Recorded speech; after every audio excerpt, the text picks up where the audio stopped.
If you can start to get ready to go if we can, please. Okay, thank you so much to everyone for turning up at this event today. Such a fabulous venue. We love Quirky, and it's just such a quirky place to be. The home of the first series and the first two series of Dragon's Den from the BBC. The good thing about today is pretty much we're all entrepreneurs in this room. So we all have very similar thoughts. And I think business dreams, business fantasies are absolutely brilliant things. Now, a couple of years ago, when Nick and I started Innovator International, I had one of my little business dreams where I'd be stood on a stage in front of a load of people who'd come to the UK, made such amazing journeys, moved with their whole families across to build businesses. And everyone has business dreams.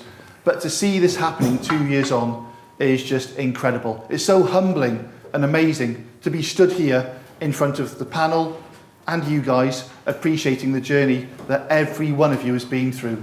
So thank you so much for being a part of our journey as well, because what we always want you to remember is whilst you have your own businesses, Nick and I, we're also entrepreneurs. This is our business and you are making our dream come true in the same way that we're trying to help your dreams come true. So I ask that you never forget that, and we thank you so much for helping you on our journey as well. We've been asked a few times, what's the purpose of today? And it's one thing, it's to celebrate. It's to get everyone together. As someone said when we first got here, it's so weird seeing people in 3D rather than 2D. You see people on Zoom. You've got no perception of height. People say, you're tall. I expect you to be 4 foot, 5 foot, whatever. And other people, you see the real detail. And apologies if I've met you and haven't recognised you straight away.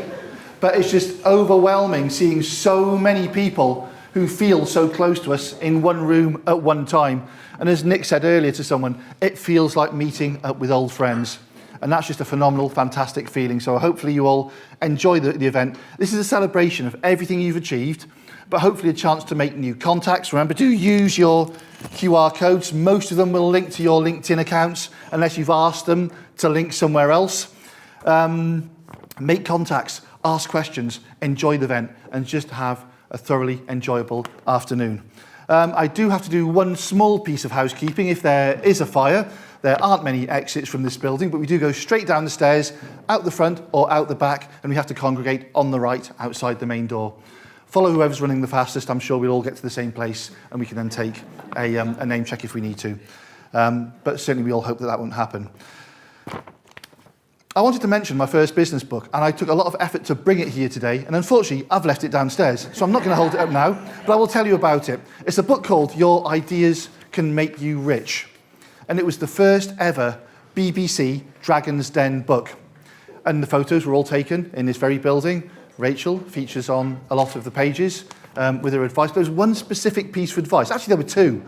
A guy called Doug Ballantyne said at the start, sorry, it wasn't. It was Doug Richards, wasn't it? I'm getting mixed up with Duncan. Said at the start, this book should have been titled, Your Ideas Can Make You Rich, but they can also make you incredibly poor. And one of our jobs is always to try and find out the businesses. And you represent around 15% of our applicants, and the other applicants, we thought their ideas would make them incredibly poor. You are the people who we think your ideas can make you incredibly rich. So you're on a fantastic journey, a fabulous journey at the moment. But there was one snippet in that book that I really remember, and I circled it, and I stuck with it. And it said, give people what they want, or make people happy, and the money will follow. And they were words from Rachel at the time in the book, and it's so true. I always came in thinking, I can't sell. I'm a terrible salesperson. I'm not good at lead generation.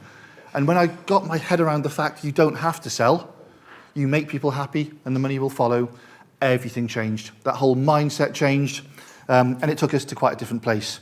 So the things we can all learn from each other about our journeys is absolutely phenomenal. And if we could measure the information that's being exchanged today, it would be off the scale. You can feel the energy in the room alone. There's just this vibrant buzz that you people all individually bring.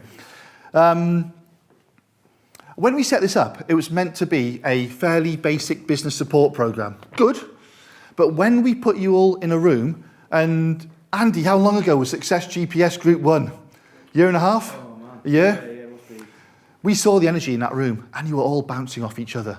And the energy you created was absolutely amazing. So we then realised quite quickly what we need isn't a one-to-one business support program. It's a community, and everyone plays a part of that community. And we saw the comments in the recent group with the conversations with Ethan and the amazing stories. Everything everyone contributes is absolutely fabulous. But today it's about you, it's about our panel as well. We're going to have a conversation for around an hour on building a business in Britain. And I've got some questions ready in case conversation dries up a little bit, although I'm sure it certainly won't, given the panel. We're going to talk a little bit about setting up the business, about growing the business, about the exit plans.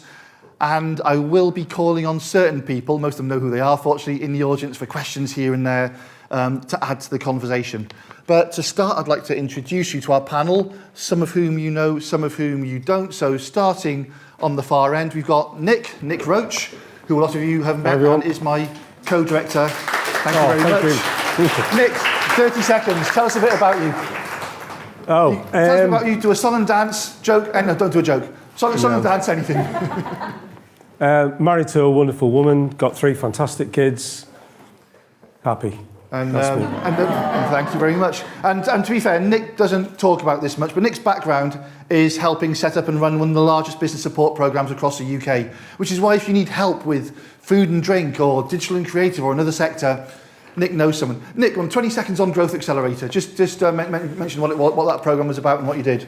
Yeah, so we worked really hard to win a national bid, and cut a very long story short.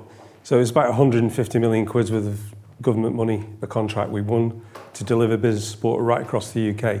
And so this was helping entrepreneurs, startups, essentially, to launch their businesses and get them going. And it was an amazing journey on 2 aspects. One, working with the businesses and seeing great ideas come to fruition, but also, from a contractual side of things, and what you can do and what you can't do when you're working with government and some of the larger organisations. That was quite a learning journey as well. But we grew that business.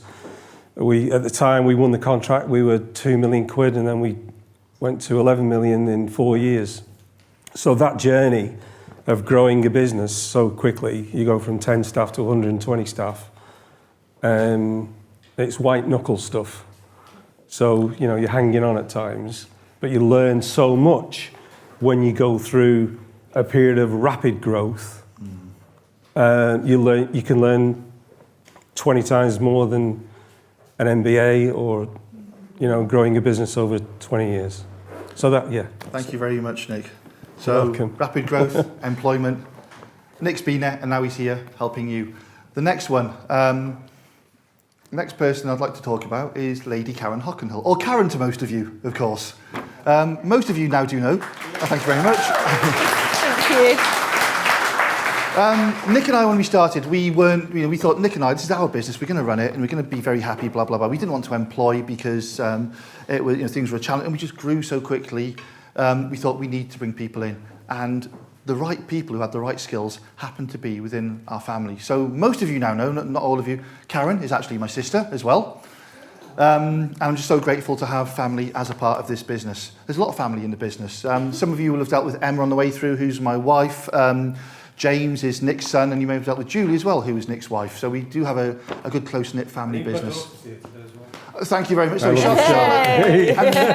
Interestingly, Charlotte is an immigration specialist, so there's some lovely family connections there. And thank you, Charlotte, for all the help you've given us in the last 5 years as well, even pre-Innovator International.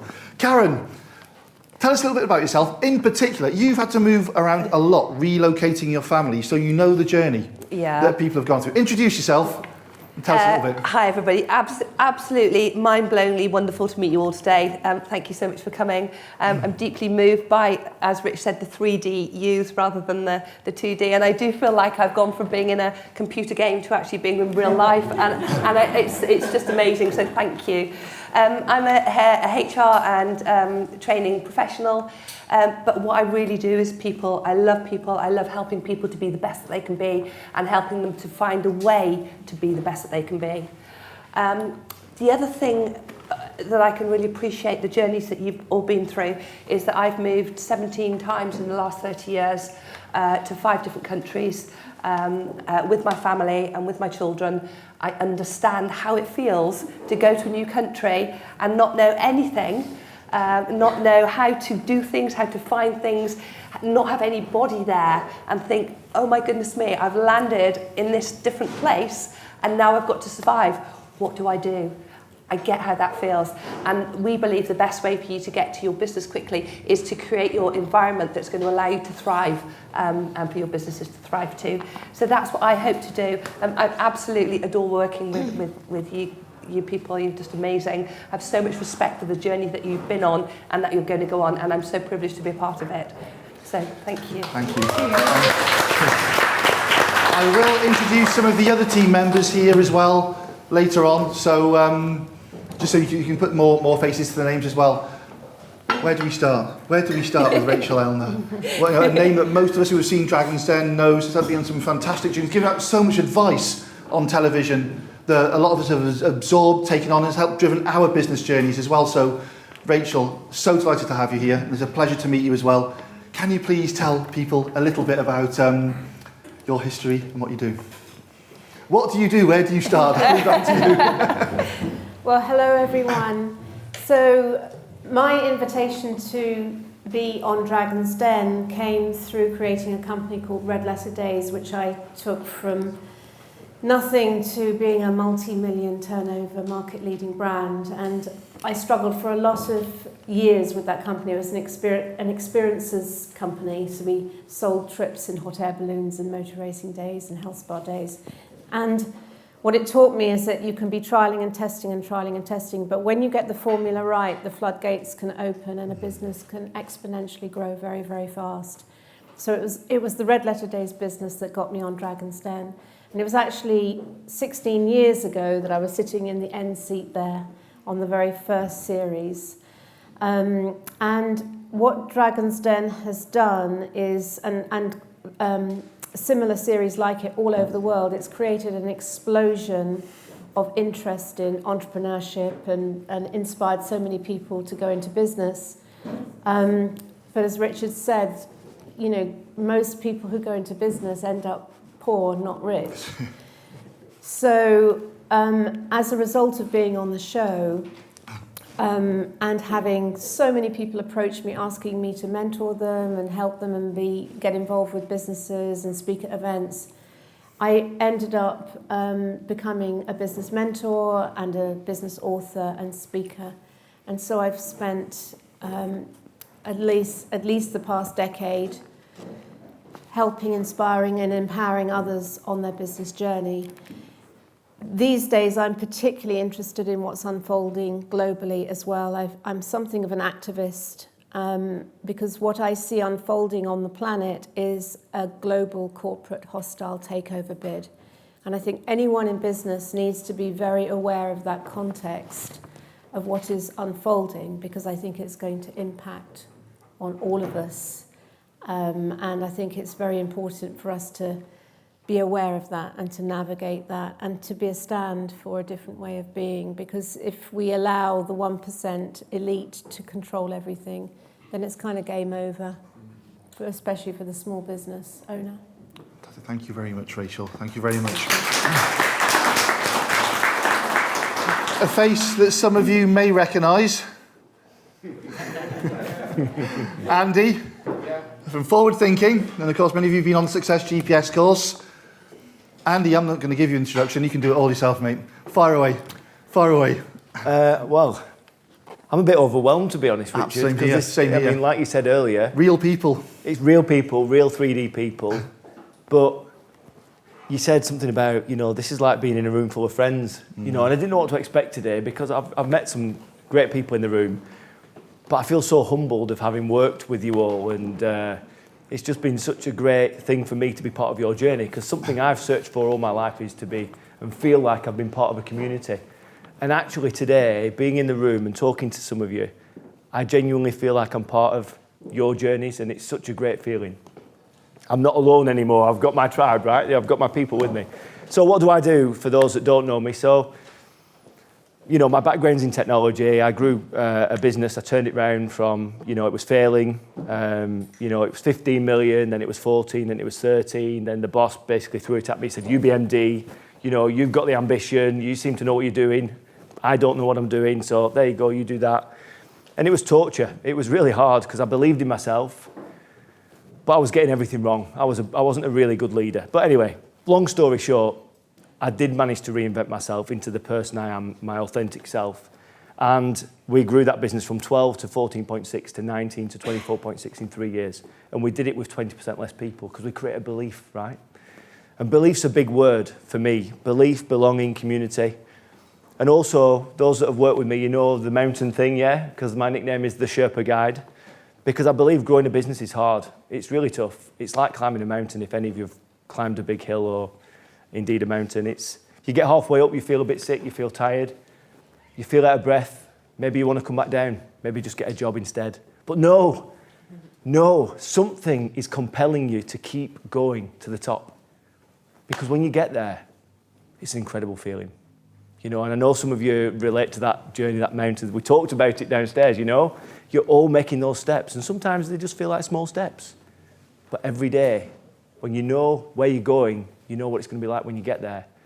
Those baby steps give you a sense of progress, which in turn gives you a sense of fulfillment, which I think is what we're all trying to get. Thank you so much, Andy. Thank you so much. And we are also honoured to have Selena Jones from the Home Office with us. And I'd like to start by telling you what Selena's not. Selena's not on the Startup and Innovation team. So our immigration specialist in the room, Selena doesn't know what's happening with innovator visas. And she probably doesn't know what's happening with any of your individual cases as well. So please throw those questions our way, and we will take them to the Home Office. But Selena does know who we can speak to. Selena, what do you do in the Home Office? Thank you for being here again as well. Thank you. It's a lovely welcome. So I'm the head of compliance for the Home Office. And essentially, my team's team go out nationally and visit farms, SWPs, Tier 1s, Tier 2s. That's essentially what my team does. But can I just say, it is an absolute pleasure to be here. The energy in this room is just breathtaking. The ideas that I've heard today are just amazing. And I just hope to play some part, some small shape or form in that. Hook me up on LinkedIn, you're welcome to reach out that way. But you all are just incredible, and this energy here is just keep going, keep doing what you're doing, keep going. It is tough, it is hard, it's hard work, but I have faith in all of you, and just it's a pleasure to be here and represent the Home Office. Thank you. Fabulous, Selena, thank you. So, the purpose, and I'm going to throw one or two questions your way, but if you can't answer them or you don't know, please just tell me. I'm sure we will. Okay.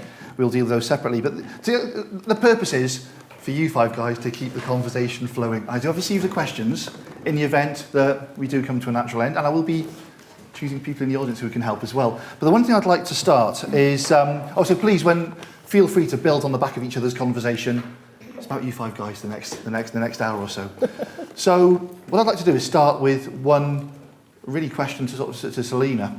And this is talking about, we were hoping to have a gentleman here today called Philip Salter from the Entrepreneurs Network. Unfortunately, he's not able to make it. And he's done some fabulous studies on the importance of international entrepreneurs in the UK. Actually, I'm going to go Nick's way. Nick, can you remember the stat? Was it something like it was over 50%? Over 50% of the fastest growing companies in the UK had a migrant founder. Well, that shows the impact. It's staggering. Yeah, over 50% of the businesses have a migrant founder. So that shows the impact of what you're able to achieve. And Nick and I always sat back and said, if in a few years' time we've got 500 members in the community, if each of those members did turn over £1 million within their business in a year, then the impact this group has is £500 million on the UK economy. £500 million, £500 million, staggering figure.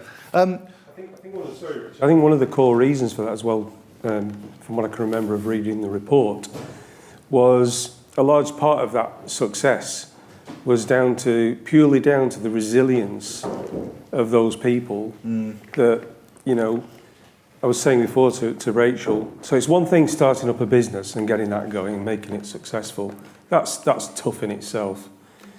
To start a business in a new country, when you've uprooted your family, is quite something else. That is on another level for me. So I think there's, a lot of migrants who come into the country and do that and show that resilience and that belief and that drive and desire. That's the reason why that they get so much success, rather than, someone who's lived in the UK, born in the UK, lived in the UK. It's just different. So absolutely fascinating report. We said at the start of COVID, the survivors of these businesses will be the ones who are most resilient and flexible. Yeah. So Selina, do you see much in terms of the impact that migrant entrepreneurs have on the UK through your role? So through my role, no, but personally, yes. And one thing I just would like to focus on here is the resilience and the authenticity. I think they're keywords. Yeah, absolutely. They're keywords, and they're really, really important. If that resilience, and you show that through your careers, through your professions, through those little tiny baby steps that we keep taking to move forward. So for what for you may seem like a bad day, just keep that resilience, keep that authenticness about yourself, and just keep moving forward. So coming back to the actual question, I'm sorry, I don't think I answered it. Through the Home Office, through my Pacific role, not so, but personally, I've seen that in terms of, there's a particular lady out here I'd like to give a shout out to in terms of an app, in terms of what I've heard here today. I can't see her, but anyway, but yes. Fabulous. Rachel, did you find that you ever invested in many international entrepreneurs, or were most of your investments UK-based? From what I remember, the Den was mostly UK-based. Yeah, I think there was an emphasis because obviously the BBC, a bit like they had thousands of applicants trying to get on each show, so they cherry-picked. I think they did cherry-pick British people and also businesses which had a visual aspect. I think that was very important for the TV, the entertainment aspect, because it was done by factual entertainment in the BBC. Yeah. Yeah, I did think, and I think this is the case with a lot of TV programmes, but I wasn't sure if it was the case with the Den. I'm guessing the applicants were picked on a combination of a genuinely good business opportunity or entertainment factor. Well, it was interesting because on the first series they had a guy from Cranfield's business school who was in charge of looking for good business propositions, and they got rid of him because basically they realised it didn't make good TV. Someone choosing things on the basis of a good business wasn't necessarily compatible with what would make entertainment. It was actually quite manipulated, Dragon's Den. I mean, there were, for every 5 hours of the each series was about 5 hours of content. 95 hours was left on the cutting room floor. Wow. So we filmed 100 hours for 5 hours content. So the level of editing and the degree to which all of the positive, nourishing, marketing advice, helpful, all cut out. All gone in favour of that kind of one comment you might make when you're really fed up at the end of the day. That's the bit that makes the TV. Cut in. Exactly. So I think we need to be aware of that because Dragon's Den did portray business as being ruthless, cutthroat, nasty, and you have to be ruthless to succeed. And I personally feel that actually wasn't the essence of the In a way, it's very unfair because it misrepresents who you are as people as well as the entrepreneurs as well. Yes. And I don't think it was good for business. No, and enterprise, well, no. In a way. Okay, so what kind of businesses did you invest in, Rachel, that you enjoyed and that you saw flourish, and why? Well, it was a bit of a challenge, I have to say, and I think this is the reason why not many investors will actually back small businesses. Right. Most investors want much larger businesses. So it's much more difficult to get angel investment than it is to go and get $1 million to $5 million funding, because they are such a pain in the arse. Right. And quite often people, like on Dragon's Den, it was like, oh, I've won the lottery, give me my money so I can spend it. It was that kind of feeling. Okay. So, yeah. Was there one business that you particularly enjoyed working with? That's no then. Put it this way, there were 4 businesses I invested in, and they were an absolute drain on my time and energy. Really? It proved to be in the end. We're going to actually move on to investment a bit later on as well, when Graham knows I'm looking at him now. We're going to fire a few questions Graham's way later on, if that's okay, Graham. Give you a bit of preparation time there. But nothing we don't discuss every week anyway, to be honest. So in terms of the journey, so you've all started your journey. You've all got your visas, you've all got your endorsement documents, whatever it is that you need as well. And you decide to come across to the UK with your families in a lot of cases. Karen, what are the major challenging points moving around? We've heard all the stories of the challenges in various countries with settling and customs, the biggest problems you face moving with your family that you think our community are also experiencing. For me personally, or for our community? For Both. Me, Pull for them both. together. Is there any commonality there? So for me personally, there's the logistics of when you get somewhere. So when I move, the first thing I do within 24 hours, we've all got a bed to sleep in. We've got a cup of tea immediately when we arrive, because the first thing I've got is a kettle and the tea bags. And the first night, all the beds are made up. Everybody can have a wash, a shower, a bed to sleep in, and pillows. So you wake up the next day thinking, oh, I can have a cup of tea. Brilliant. So that's 24 hours. Within the first 4 to 5 days, I make sure that my house is set up, and I've done everything I possibly can in terms of bank accounts, doctors, driving licenses, etc., etc. So because after that 5 days, if you're a business person, and I've always worked throughout my entire life, you need to get going and you need to get back to work. So I give myself 5 days to just get everything sorted and straight so that we can effectively live a normal life.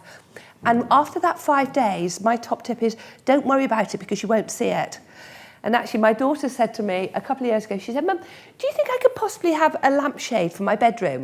So I said, yes, darling, of course you can. What's happened to your lampshade? She said, I've never had one. We'd lived in the house for 2.5 years. So what you don't see becomes the norm, and you won't worry about it. So do what you can. Get your life set up and your environment set up so that it works for you, and then you can step on and move on. So I think everybody has unique challenges. I know bank accounts are difficult in the UK, and we're working through. And thanks so much to everybody for your input on how to overcome those things. I think finding the right school for your children, you will. I think finding a network of people that you can lean on and support, that can support you and can advise you, here you have it. So those, I think, are the 3 biggest challenges that I've noticed. And actually, I think that's reflected pretty much in the community here too.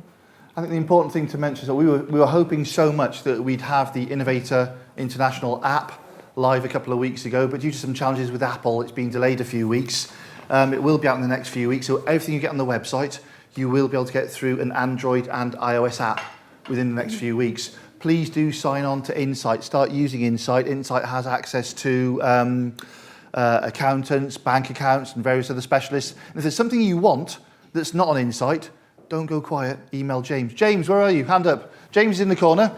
James manages. Thank you very much. And equally, it seems we haven't made the introduction yet. Ali, where's Ali? Stood right next to me. So those of you that Karen may also work with, Ali. Ali also will help you with your specific needs. Thank you very much. But again, anything you want from Insight, either go through the team or straight to James and say, James, I could really do with whatever it is need. Second-hand car, driving instructor, lampshades. We'll try and find someone and get them on Insight and negotiate some sort of group discount with them so they can give you some discount on those services. So please do ask James for anything you need. I was going to ask Kelly a question, but Kelly unfortunately couldn't make it today. So I'm going to change the question slightly and direct it more towards Andy, because Andy was dropped in the deep end a little bit. Well, we all were, because you didn't know what to expect. And Andy had dealt with British entrepreneurs, helped them develop their journey. And then Andy had his first cohort about 12 months ago. And of course, there were 10 or so people jumping in, all from different countries, never met each other, a lot of nervousness in terms of what to expect and so on. What were the biggest problems you saw in terms of communication or culture differences within that group? Was there anything that stood out? The only things that stood out are the things that Karen told me off about. So there were little bits of analogies that, I may, that are ingrained in my psychology that I would just, they just come out at a certain point in the programme, right? And, in hindsight, some of them were a bit cringy based on maybe the different cultural aspects I'd not considered before. I'll add a little joke to that if I can. It's amazing the applicants that we get. It's not actually a joke, but more of a story. The applications we get are absolutely amazing. And we did receive, one that pondered us, made us think for a long time. We had an applicant who developed a form of LinkedIn for the adult entertainment industry. And it was, the lady was a nurse and she turned into an adult entertainer and she said, we can't get business because of what we do. So we've developed a LinkedIn for the adult entertainment industry. And we had to sit down and think hard and say, well, look, everyone's from different cultures. This may offend some cultures more than others. Religious connotations may offend some cultures more than others. So we had to sit down and say, well, okay, what businesses are we prepared to help? And what businesses do we have to say, well, look, unfortunately, we can't help you, sorry, in case it offends someone else within our community. So understanding those cultural differences was a big, and we didn't support this business, but we put them onto another endorsing body who we think did endorse them. But yeah, understanding those cultural differences as well. Yeah, that was big. And I suppose for me, it was a case of I had to almost relearn a little bit of how I delivered the style by listening to Karen and the rest of you, because you've got more insights. Sometimes there was a little bit of communication barrier, so I had to more actively listen, and let people have a bit more room to talk and think, which is different to how I would normally do it. But it worked. It kind of worked. Having that space, listening more. We're on group 7 or 8 now, aren't we, as well? We are, and I'm learning stuff as well through the course Fantastic. about how to deal with different people in different cultures, different languages and things. So I think by proxy, it's making me better, giving me more skills. I think we're all improving as part of this journey as well. Thank you, Andy. Thank you. So much. Okay, so we've now come to the UK. We've settled in the UK, and we're getting our business up and running. It's amazing how many people come across, and I think Nick and Karen have experienced this as well. What do I do now? It's your business. It's not ours. What did you write in the plan? Whether you had the plan written for you or whether you did it yourself, go back to that plan, work out what your next steps are. But the most important thing to Nick and I, and I'm going to fire this one back Rachel's way in a minute if I can as well, is validating that you actually have a business. Because going back to what I used to do, develop tech, we used to have what's called a tech push business, which is a great idea looking for customers, or a requirements pull business, which is customers looking for a solution. And you've got the solution that falls into place quite nicely. And I always used to be more of a tech push person. But then that was always tinging in my head. Give people what they want and the money will follow. It's easy to develop something that people don't want. Britain is full of amazing inventors, but being an entrepreneur is different to being an inventor. So have you experienced a lot of the stumbling blocks about being good ideas that are ideas looking for a customer rather than something that's customer driven?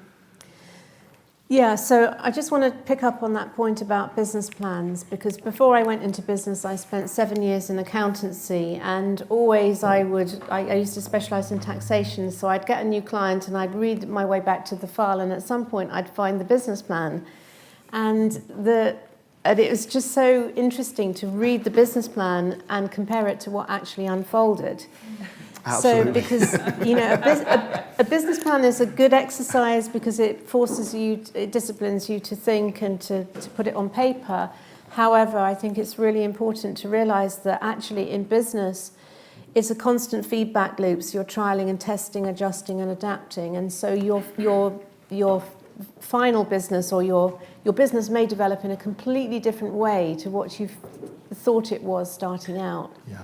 And so don't be too attached to that original vision, because adjusting and adapting, and you may find a completely different possibility and opportunity that might come completely left field from a new client. I mean, I think PayPal was the story of PayPal. That just started out as a software company and was approached by eBay, which was just a startup, saying, could you adapt your payment software onto an online solution? And so PayPal that's what made the money for PayPal, its tie-up with eBay. And it required it to move sideways from its original business plan. So stay flexible, I think, is a really key point. I do remember when PayPal was purely connected to eBay. That's taken back a little bit in the way it's grown. That's how it got fantastic. it. Just having that one huge customer to piggyback off. Thank you. I think something to build on that as well is remember, if for any reason you see that opportunity, what's happening here today came from a chance meeting we had with a finance specialist who said, I don't do the innovator visas anymore. It's just too hard work. I don't understand endorsing bodies. Have you ever thought about being an endorsing body? And if we hadn't had that question, we wouldn't be sat here doing this today. And I think it's so important to remember, even with the visas and the contracts you're on, you are able to change and adapt your idea, especially if things aren't going right or you see a chance to diversify. So please just involve us in those conversations. I think validating the client base is such an important thing. And I'm going to say, James, have you got the mic at the moment? Richard,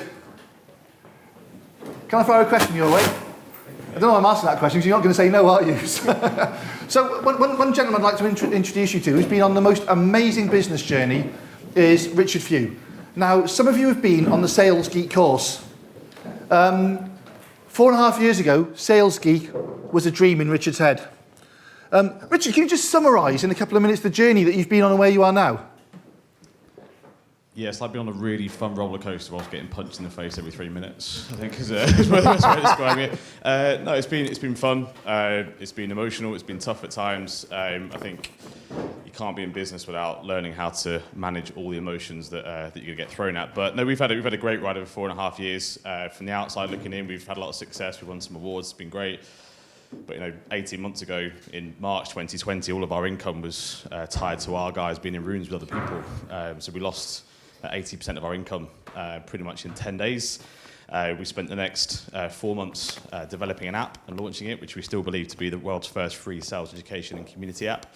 And we franchised our business, and we ended up growing by 100% again last year, should I say. But it's hard, right? It's hard doing well, but it's also hard when it's tough. So, yeah, it's been a fun journey. It's been great to share some of that journey with guys like yourself and Andrew sat at the front too. Fantastic. So the key question I wanted to get into, and thank you very much for the introduction there, Richard, as well, is, and I don't want to take the thunder away from the courses, because the courses are fabulous. But before you try and sell, I'm going to offer sort of 2 questions here. Please answer whichever one you feel most appropriate. How important it is to validate that client base as a part of the sales process, and how do you validate that client base as a part of the sales process? You can't sell until you know who your customer is, surely. Yeah, so I think that one of the hardest transitions we see within our customer base, particularly of entrepreneurs, and the entrepreneur who's created the product, they really struggle sometimes to transition from being a product expert to being a customer expert. And at some point in your journey, you need to become an expert in your customers. Because the reality is, it doesn't matter what you do, it's how you help other people. And whatever you do in your head is amazing, it's great, and it will be great. But it's only great if it delivers value for other people. So at some point in your process, to your earlier point, don't go and develop your own products in silos. Go and engage with the people that will end up buying your products and bring them into your R&D process. People are helpful. They want to help. It's good for their ego too when you go and get them involved in the process. They enjoy it. Reach out to the people that you think are going to be your customers and get them involved in your R&D process. Build the product out for them. That doesn't mean you shouldn't push your own innovation, because I think Henry Ford said that if he just listened to his customers, he'd still be selling carts for horses. So drive that innovation, be innovative, be out there, but take them on the journey so that when you put those products into the market, it's not a surprise to them. But become an expert in your customers, please. Fabulous. Thank you so much, Richard. Thank you so much. It goes back to a point that I was driven by fear. Oh, no, I wasn't driven. I was held back by fear a couple of years ago. And it was always the case that I thought that I need a salesperson to sell what I do. I'm good at designing these programs. I need someone to sell it for me.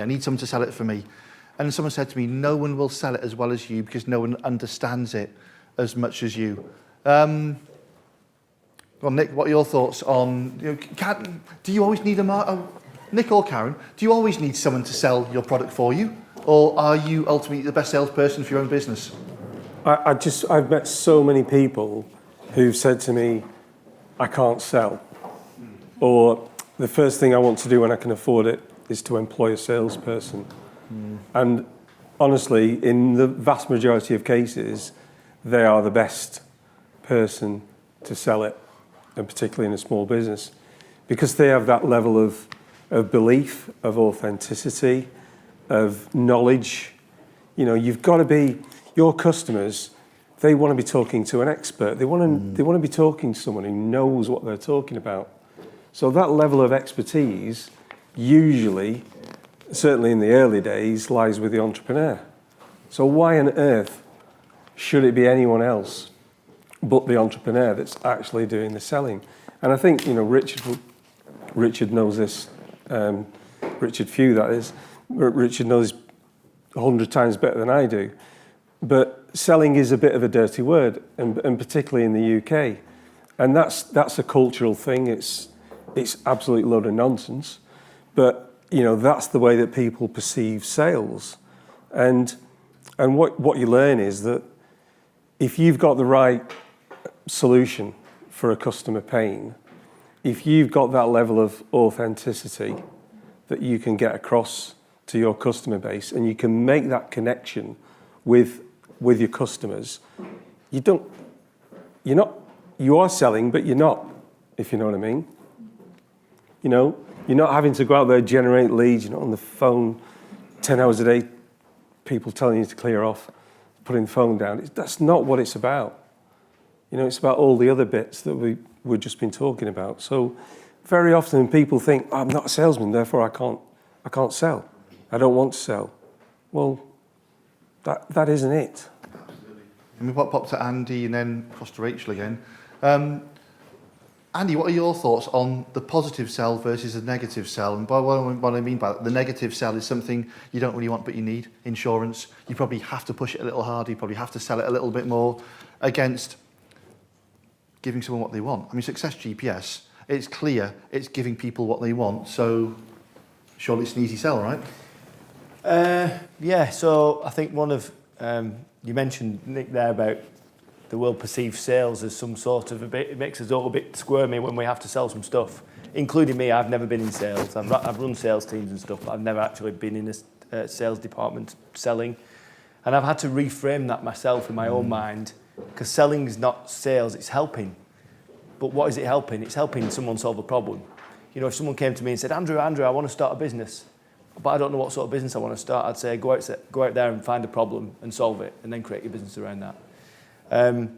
You know, so my whole ethos is, I mean, the foundation of selling, I think, is asking really good questions and getting to the heart of the matter with your customer. You know, when we talk about the heart of the matter, what is the problem? What is the pain? What is the thing that we're here to help them solve? And when we've helped them solve it, what does it then enable them to go on and do more of or be more of? Does that make sense? Absolutely, Andy. Absolutely. And I'm guessing, moving on to Rachel as well, and we were discussing this a little bit earlier, but I don't know which of the entrepreneurs in the den. I'm guessing a lot came in expecting you to have this little black book that you could just open and suddenly get them into Tesco or produce. Was it sales, most of the requirement of most of the applicants? Yeah, well, I think that there is this mindset that there's a kind of magic silver bullet that is going to make everything work. So, I'm on Dragon's Den. I've been on Dragon's Den, and my episode's coming out on the 11th of November, and everything's going to take off from that moment. And it doesn't always work like that. But one thing I would just say about sales and marketing, I'm a great believer in magnetic marketing, which is really focusing on making the product service experience at the core of your business so brilliant that it just attracts. It attracts publicity, attention, people are talking about it, raving about it. Because what happens is you just draw everything to you and it's effortless. And I think then you really know when your business has got momentum. That's how to create momentum. When you get people phoning you and approaching you, you don't have to go and knock down doors. Absolutely, yeah. Fantastic. On that note, a lot of the successful businesses we see coming in straight away, they bring a client base with them. So they may have built their business overseas, they may have built something overseas, and you're already bringing a client base to the UK, which is absolutely fabulous. Again, Celine, I don't know if you see anything here. Do you see much on the export impact that international entrepreneurs have? I'm guessing you don't in your own department, but I know the impact that they have is absolutely phenomenal. Absolutely. In my own department, no, but the impact I definitely agree with. Yeah. I definitely agree with. And it's amazing because we do have clients coming over saying, well, okay, I've already got this business, it works in my country, and I want to relocate to the UK. I don't know whether ultimately they fall under compliance or not, but it's they are bringing an existing client base, a working business to the UK, which is such a powerful thing. And again, Nick, I think the impact, one of the Home Office targets, of course, for settlement is £500,000 turnover with 100k of it being export. Nick, that's one we quite regularly believe is achievable for the businesses, given that they've already got a market base in the country that they're originating from? Yeah, they've either already got it, or just looking at the business plan, you could easily see how that could happen. I think Rachel's made a great point there about this sort of magnetic marketing thing. You can just look at a plan, and then you've spoken to the individual, the entrepreneur, and you think, blimey, I'm not sure that they've realised all the opportunities yet that you can see in the plan. So absolutely, there's so much potential for export in this room. It's absolutely incredible. Absolutely. Incredible. I'd written a small note here, and then when I read back over it, I thought, I will say something. please do. As you know, I'm also a new entrepreneur. So what I noticed here that once I'm in the UK, I think for me it looks like the first client can be the key for your beginning, because if you have maybe the product is the best. Because the first thing is they can't know until maybe they will take this product and they will use it. So if like one client, you have one first client is happy client for you, that it becomes like your voice. So he will talk, yes, because what I notice now, when I get connected, maybe I did some like sort of ads on somewhere, and I found that mostly people, they ask me that, where your office? You have any client already? Can you give any reference? So it's made me, I'm new here. I don't have client. I have product. Yeah. And that making something, difficult. How can I reach? How can I get client to make at least one or two clients? Because I'm passionate. I want to deliver something. I want to give him more than what he wants.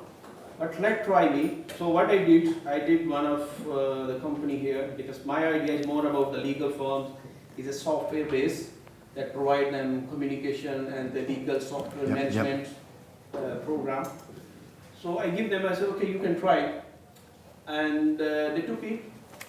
So far they are like, it's working, but they are not much trust, because they don't want to be much rely on because they're asking about, okay, where your support team, where the people are sitting. To be honest, I already engaged with company who's actually helping as a support. So I think the beginning is very key, that you get at least maybe the client. Yeah. And definitely one of the point what the Nick is saying, the sales people, you must have a sales people, because myself, I am a technical person, I'm not a salesperson, I don't know how to say that. So I must have somebody, the sales people voice is completely different, even for the same product. So somebody told me, okay, hire someone as a sales or marketing, and he will help you to develop and bring some sales for you. So now I'm just looking, should I go for the salesperson, or should I continue on doing ads or marketing only on the social media and Google ads and all that stuff? I think it's going to be different for every, and it's probably a different answer for every business, but maybe that's one we can pick up separately. Richard, we can answer that if you like. Sorry, Andy. Fire away, Andy, if you have an answer now, absolutely. Well, just with my own experience of starting up my own business 3.5 years ago, Success GPS, the map that you've all seen and some of you have on your walls in your offices, that was just a vision that I drew out, right? And when I created the way of working, I thought, how the bloody hell am I going to sell this? I didn't have a clue. I'm not a sales guy. I'm like, I've got this thing. I think it's going to help some people, but I don't know. So I just went out there and phoned a few people. One of them was Richard. You remember the journey we were out on with that one? We discussed it on the train, didn't we? We certainly did. And I said, Richard, I've got this thing. I don't know how to sell it. And he said, well, Andrew, we've reached a point in our business where we need some strategic input. So can we just, I'll help you sell it and you help us with the strategy stuff. And in the end, he chose to use the map to help him develop his strategy, and we've become great buddies ever since. And I suppose what I'm trying to say through that is, get it out there into the marketplace, get it tested, does it work, optimize it, get the feedback, get the testimonials, feel that it works and have faith and build confidence and trust in what you've got. And then use, like you said, use your customers, your new customers, use their voice to get some more referrals in, and then you can start making decisions as to where do I need to market this? How do I market it? What's the message? What's the platform I use to get the message out there? I think you need some more data first from real life customer experiences. And if you could, I'd be inclined to do it at a discounted price, and I know Richard will probably tell me off for discounting stuff, but discount it or even give it for free, as long as you get them signed up to giving you a lot of feedback, detailed feedback in their experience of the product. It will give you such insight, I think. Does that help? Thank you very much. Fascinated. Is this about is the product integral to that working, or is it the person?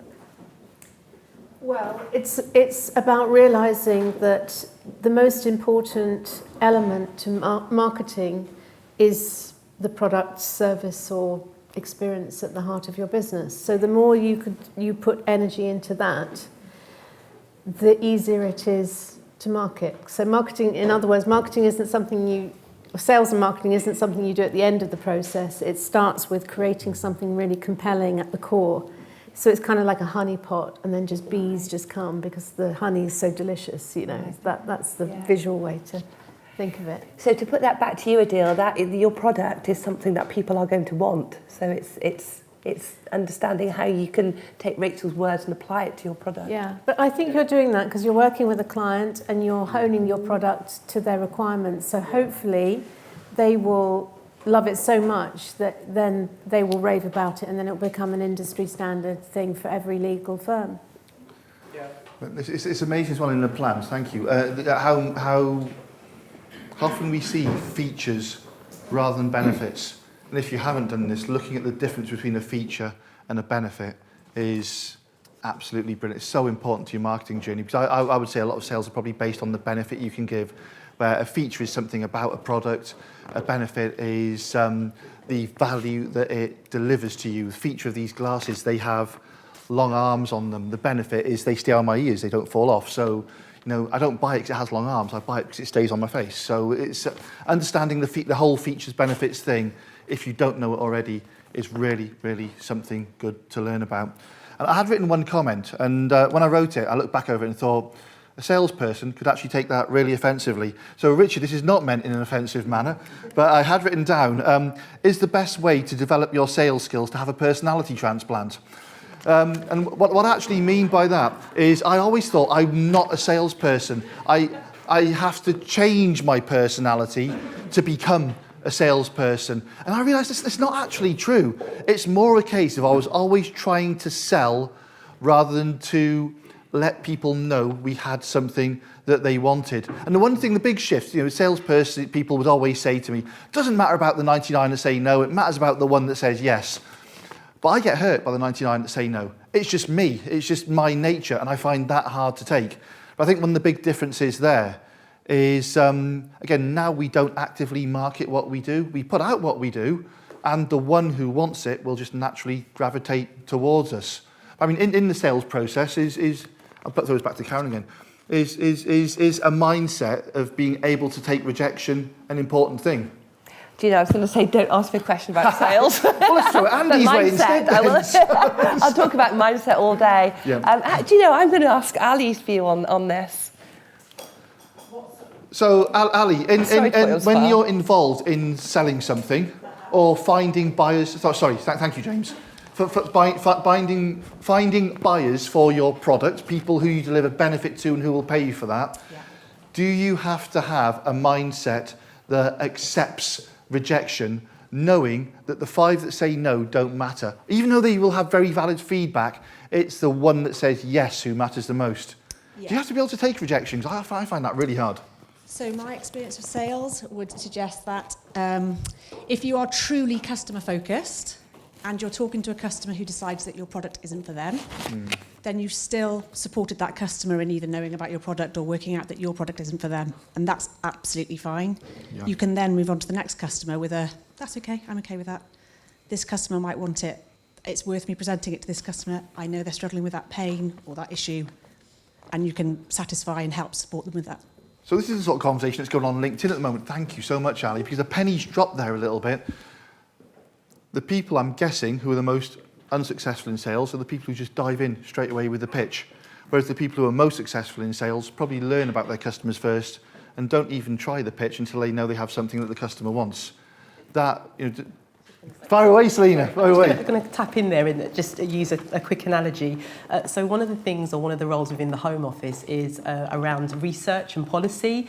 And there's a lot of pushback. So I get a lot of rejection in terms of putting up a briefing to a minister or putting up a policy document and saying, this is where we want to do, or this is where we want to go. And you'll get a response saying, actually, I don't want to do any of that. This is what we're doing. Even though you've spent the last 6 months engaging with those communities and saying, this is what we should do.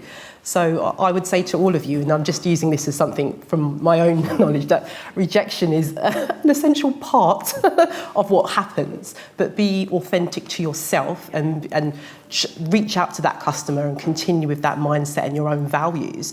You will get that pushback, you will get that rejection, and I hope that these people will leave in a few years' time and I will lead that department and then I can implement all those changes. But bringing it back to yourselves, get that, just keep to your core, keep to your authenticity and do your research around those customers, because even the ones that do reject you, they're the ones that offer the value.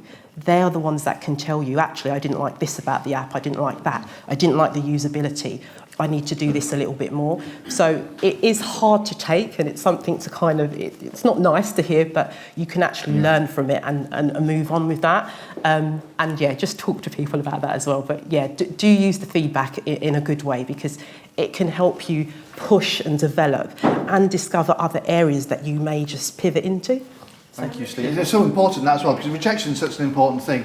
Rejection and acceptance of rejection can mean a couple of things. It can mean that you're not going to waste any more time selling to someone who doesn't want your product, but it can also mean you can reinvest that time in trying to find someone who does want what it is that you have. So I think, Can I just speak as well to the question that came from here about how do you win? Yeah, sure, please do. James, you got the mic? Oh, sorry.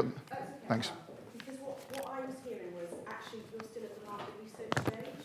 So you've got your product, you've honed it as best you can without customer feedback, and actually seeking some customer feedback from market research by asking people if they wouldn't mind trying the product. Yeah. They can then say, oh, do you know what, this is fantastic, can you sign me up? Or they can say, actually, I wouldn't take it yet because I want this, that and the other. And it gives you the opportunity to hone it. Develop. Through that market research. Absolutely. If you're not thinking about it as sales, and therefore I'm going to try and sell something, you're thinking of it as a, can you help me out here? Can you try my product for me and let me know how it is? You may well pick up sales, which you can then start talking about, but at least you're still honing your product, you can go again. Thank you so much. And again, so important. We had an applicant only last week who said, in finding out whether people wanted my product or not, I spoke to 30 people. They told me all these various bits of information about the product, and 4 of them now actually want to purchase when I release it. So they went out to do some market research. They've given some, they've told someone they're developing something that they would benefit from, that they would like, and as a result, they're now going to purchase that product. So they've got 4 customers before the business has even started. So I think the research is so important. But building and moving on to I'm going to present it as a negative, but in the long term, it's a positive because it gets you where you need to be. When do you say, I'm looking at Nick at the moment, because I know you're in a position, although to be fair, Growth Accelerator was taken away, but of your experience of entrepreneurs, Nick, I'll go across the board with this one. When do you say enough's enough and think that you have to move on to something else? Well, that's a tough question. I told you it wouldn't be easy, sorry. I think it's very much a feeling, I think, of it's time to move on. That I've listened to so many people now. So the opposite side of that coin is the James Dyson sort of scenario, where that guy had rejection after rejection for how many years, God knows. But, and he kept at it and because of his belief. But I think there's all sorts of things come into play. There's your own emotional well-being. You've got a family to look after.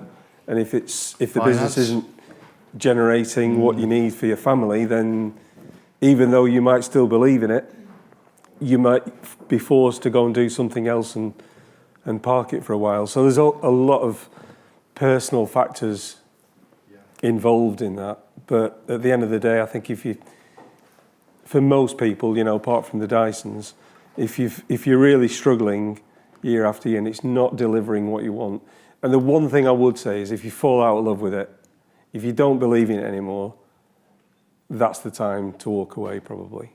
Yeah. Thank you, Nick. Life's too short. Oh, absolutely, absolutely. Prior to Innovator International, I had ideas. They didn't get me very far, because they were tech push. And the number of times my older, wiser sister said to me,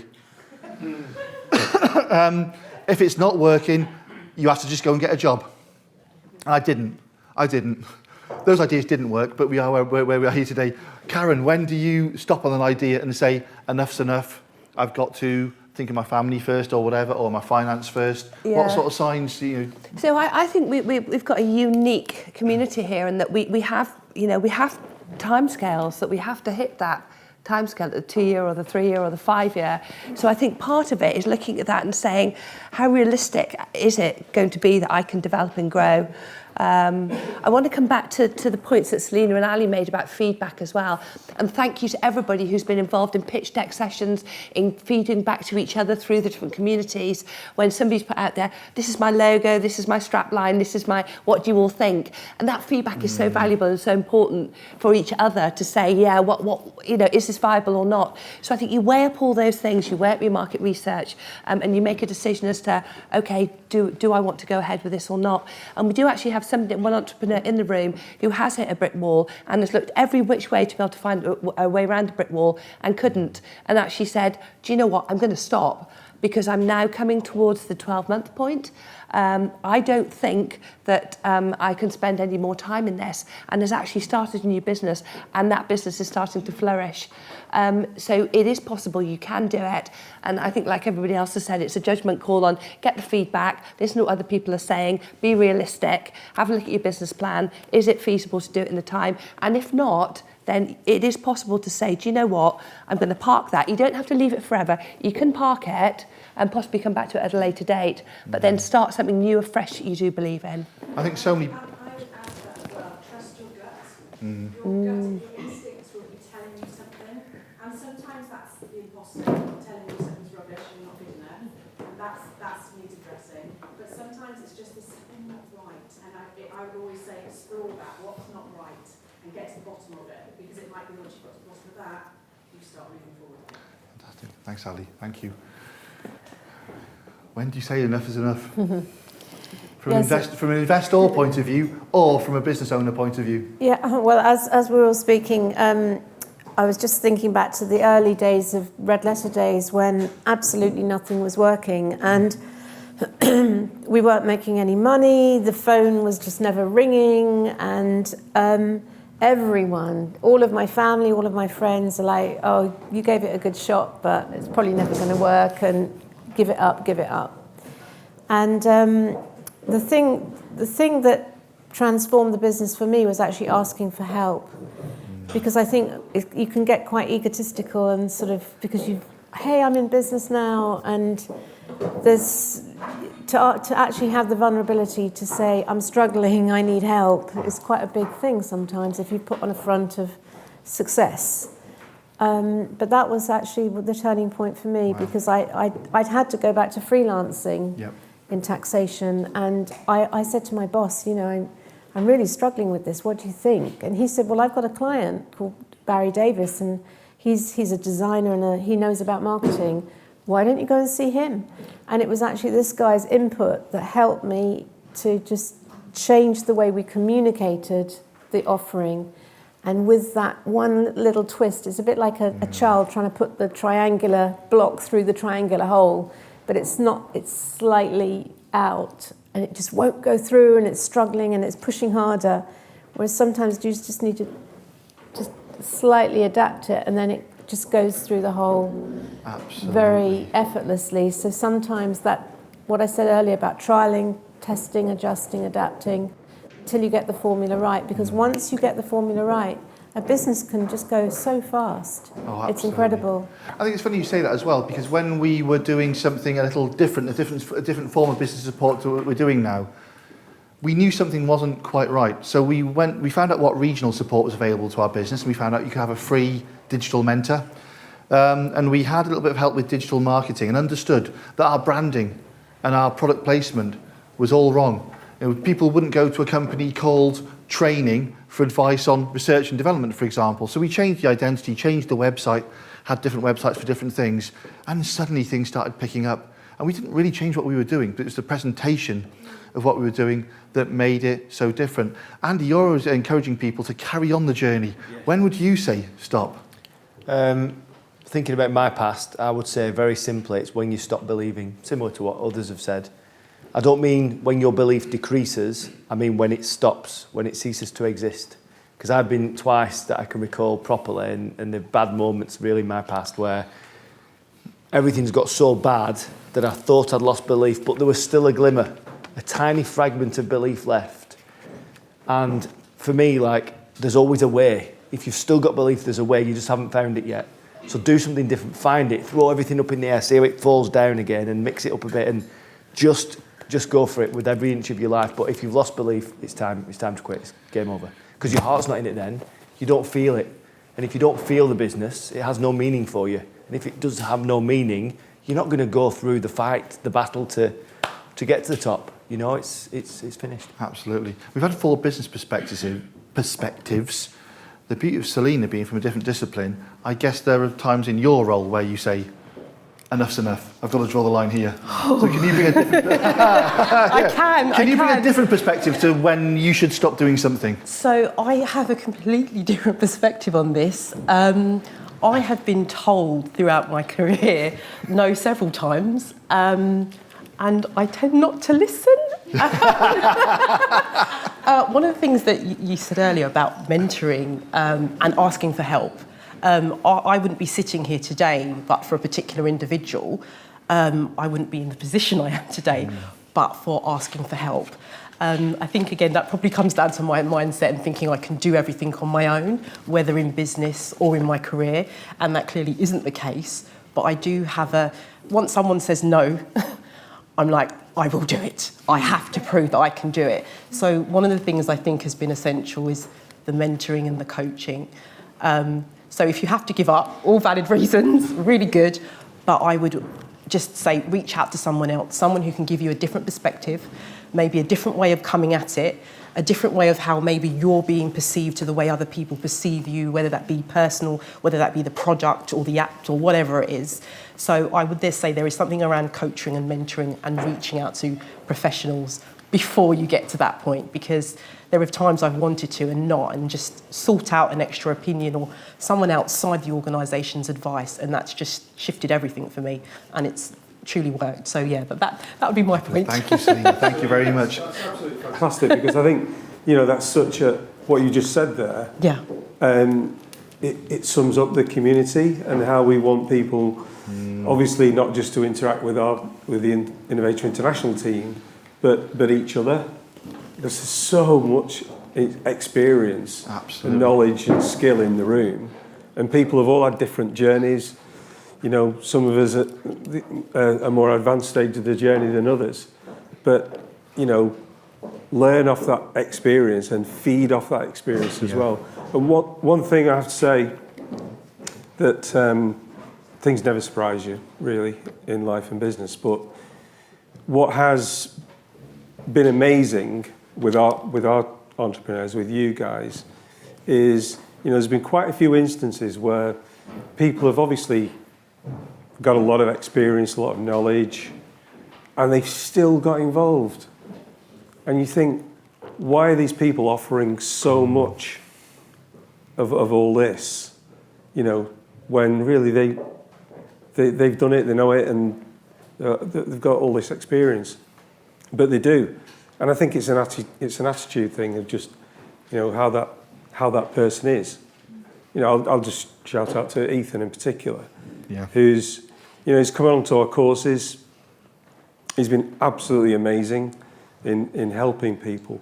So I think this point around, reaching out is so important in business. Don't ever feel as though you're alone, because you don't have to be alone. And there's lots of other people out there that can help. But you've got to reach out in the first place to get that help. But please do it. And it's amazing. I'd like to add one thing about it. So, hi everyone. Hi. I'm Shaima. So happy to meet you all. One thing from my own experience is, first of all, know your weaknesses, and that's why I do it. So, if you want to be successful in a business, first of all, you need to know your weaknesses, because most of the time, founders are more technical. They're techie, and this is the example of the law firm application. Yeah. When you're very technical, you need to admit you know sales, you know marketing, and you need to admit that you're not the right person to advertise your product, and you need help, basically. Once we admit our weaknesses, then we can be successful. Also, there is another type of founders, are the founders who can learn. It means if you do a course in sales, you can be a salesman. But some founders, naturally, they can't learn that. It's not their cup of tea. It means you need to stop investing in learning, being a salesperson, but try to partner with a salesperson who can help you. For me, that's number one. And the number two is, I'm somewhat like what you said, I don't accept no as an answer. I like perseverance, and that's how I learn. So and from my own experience, you need to have plan A, B, C. So never rely on ideas, rely on a business, because your first business is gonna fail, your second one may not fail, the third one can be a success. At least you have a source of income on your side, and you're not stressed because you need to feed your family, you need to look after your kids, you need to dream about the future, you need to plan a holiday, because most of the time we find ourselves as founders, we don't have time to entertain ourselves and to be on a holiday.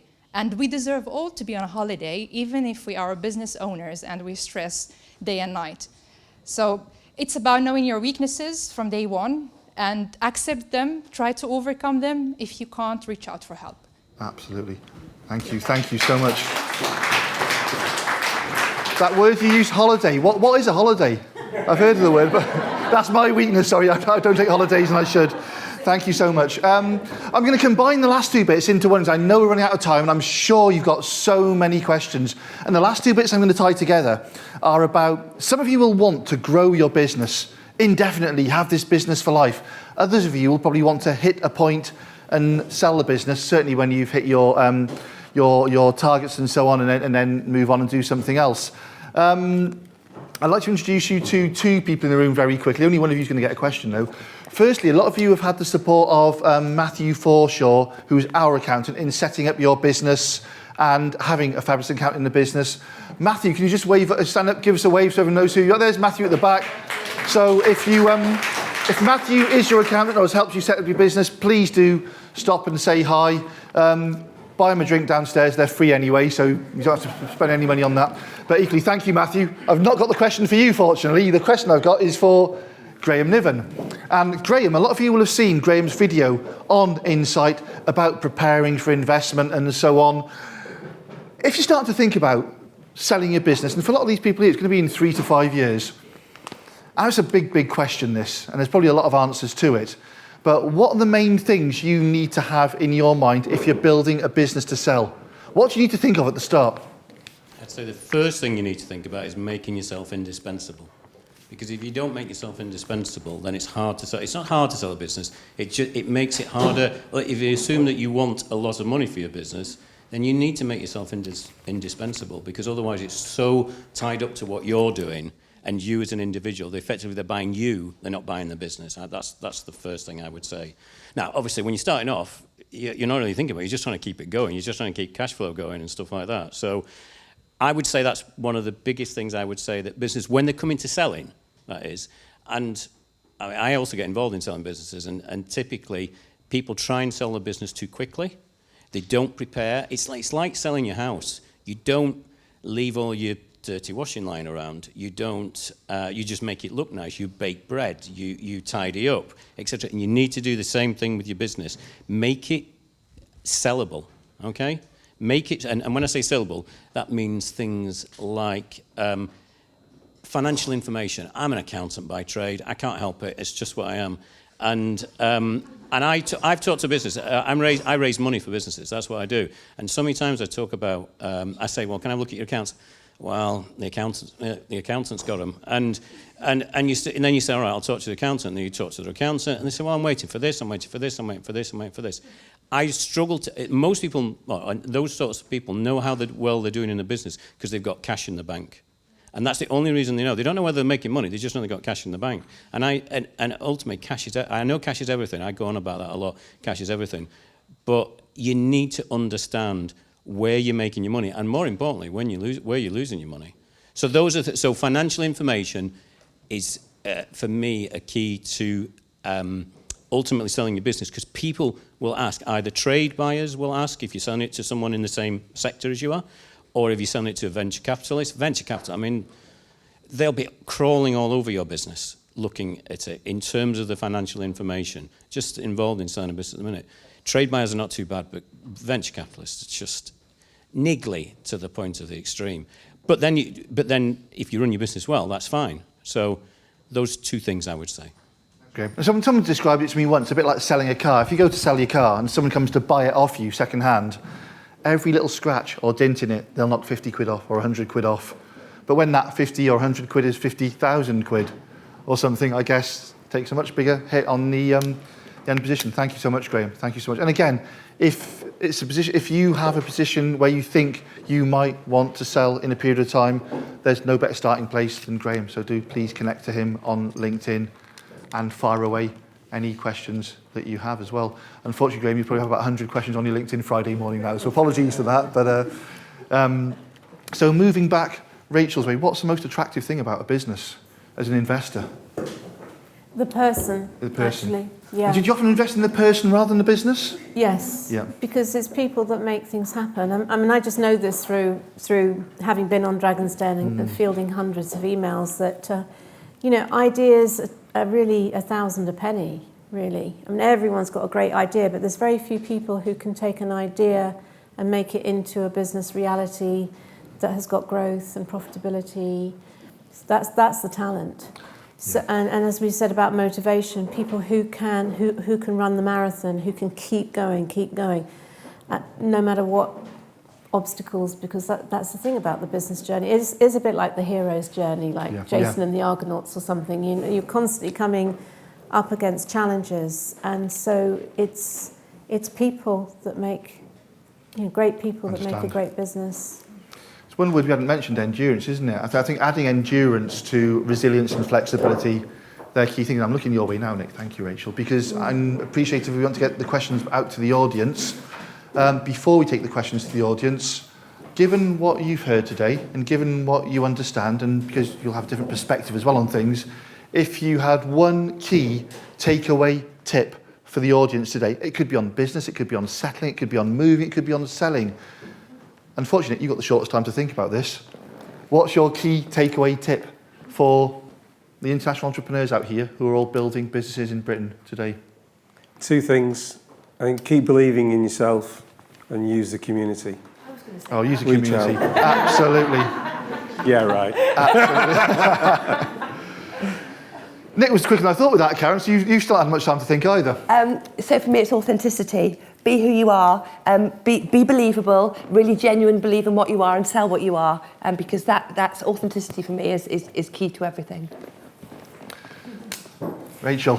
Yeah, so for me it's about having fun and realising that it's the entrepreneurial journey, it's not the destination, it's the life experience of just the amazing fun you can have as an entrepreneur. To me, so just have fun with it. And fun's such an important word there, and Nick said, and Andy said, I think, when you stop enjoying it. Yes. That's what I mean, surely there'll be hard bits you go through, hard patches you go through, but even the hard patches, the passion's still there, it's still burning in your heart. Andy, thank you, Rachel. Andy, I think my top tip is, in the words of Stephen Covey, start at the end and work backwards. So crystallise the vision first. What kind of life do you want? What are you doing this for? Why do you want to do it? What's it going to feel like when you get there? And work backwards from that point to where you are today and follow that, feel it and follow it. And if for any reason you haven't been on the Success GPS yet, for whatever reason, then please do let us know, because we're always starting new cohorts with Andy as well. Thank you, Andy. Selena, Okay. takeaway tip from what you've heard and who you've met today. Yeah, so 3 points from me. Firstly, resilience. Secondly, a growth mindset. And finally, if someone closes a door, create or build another door. That would be my 3 top tips. We'll knock the wall down. There we go. Yeah. Fantastic. Yeah. We're going to take the questions over to you now, but before I do that, thank you everyone to participating. I will say that again at the end after the questions. We are planning to certainly all remain here, those of us who can, until 4 o'clock. So please do engage with everyone downstairs. Ask questions, use it as a chance to get your knowledge. If you don't have the chance today, you know our contact details anyway. But now we're going to take questions out to the audience. You can ask anything and everything, as long as it's not a question about startup or innovative visas to Selena. So any questions? You must have a hand going up somewhere. If we don't, fire, Anand, James, can we please bring the mic over? And feel free to direct the question to someone on the audience rather than me, because my voice now needs a rest. Yeah, thanks. No, this is really more of an observation from what Serena, you said, and Nick, you built on, which is using the community. Now, there was a lot of talk about mentorship, but the question that you raised about your product, I think it goes beyond mentorship for this community, because here we are all a bunch of internationalists and individualists, right? It's a business opportunity. So if you posted your issue on our forum, there could be several people in this group who might be interested in saying, hey, my business complements yours. Should we team up to solve the problem? So it's addressing your problem and also someone else in the group who may have who's also looking for a partner. And, the connection is more than someone just mentoring you as goodwill. It's a business opportunity. Yeah. So I thought, what an amazing group this is. And I think you guys are sort of mentors for all of us. And it's a forum for us to say, hey, can we team up and actually part of 2 or 3 amplifies, the individual opportunities. I think a great example about that as well, if you don't mind, I'm going to throw a point your way, Sophia. You launched your portfolio with Julia the other week to the community, and I think we loved it. It was absolutely fabulous. So not a question as such, but I guess the feeling. Well, I'll fire in a quick question. I guess the feeling of launching that portfolio to the audience, there must be a feel-good factor there. Yeah. So we posted the digital catalog at the forum, and it's just a great way to reach out, and obviously it's just to showcase your product, and we obviously are very, feel prideful about what we achieved in the past couple of months, and just wanted to share that, and obviously welcome the feedback that everybody wants to share if particular artwork that you're interested in, and we expand further on that, and keep going, I guess. Thank you. Well, if people haven't seen Sophia and Julia's the catalogue for the art gallery, do ask Sophie. I'm sure she can get a version your way. It is on one of the, I'm not sure if it's on the main group or just the Success GPS group, but it is out there and it's absolutely fabulous. And whenever the team see the work that you produce, it is absolutely phenomenal. And it just takes our breath away, the skill and the talent in the room. So, questions. Next question. Have we got any... Someone somewhere must have. In which case, then, if you don't have a question, I'm going to have to choose someone. Do you know what? We've got to go to the person who's been described. Oh, we've got a question at the back. Someone's been saved. Can we please take the mic across, James? And thank you very much.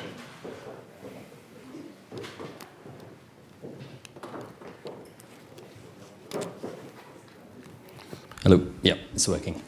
Okay, my apologies beforehand. I'm not very familiar with public speaking or taking the courage of it. It took me a lot of time to stand up and just ask something. Probably it's a comment or question, I'm not sure. It was something to addressing to what Rachel said about one person owning the 99% of the wealth. And it's not all the business or the corporate trying to be on that side of the fence to grow so big that they are in that corporate structure. And if so, where do you draw the line? And how was it your experience when you said, or any of your Dragon's Den members, that where do you draw the line? Not be that part of one person, or grow that big, where you define as, taking over all the business or the community. Yeah, so my experience of having a high growth business is that as the entrepreneur who's the creator of a business, it's very different to, as Graham said, being the venture capitalist or the, going onto the stock market and floating, because there comes a point where there's a transition between being an entrepreneur-led, small, medium-sized business into being hoovered up into the corporate establishment, which is a totally different world when you're a listed company and you're suddenly not an entrepreneur and sailing your own ship anymore. So what I was saying is that the 1% corporate elite that essentially is owned by 3 companies in the world, Vanguard, BlackRock, State Street, I think that those 3 companies, they've essentially hoovered up all of those listed companies and control pretty much all of the commerce in the world. So as SMEs, we just have to be aware that those big corporates who are kind of heartless and soulless and ruthless and very profit and power driven actually don't care about us small businesses and entrepreneurs. So we are attempting to make our way in a world which is being increasingly dominated by these big players.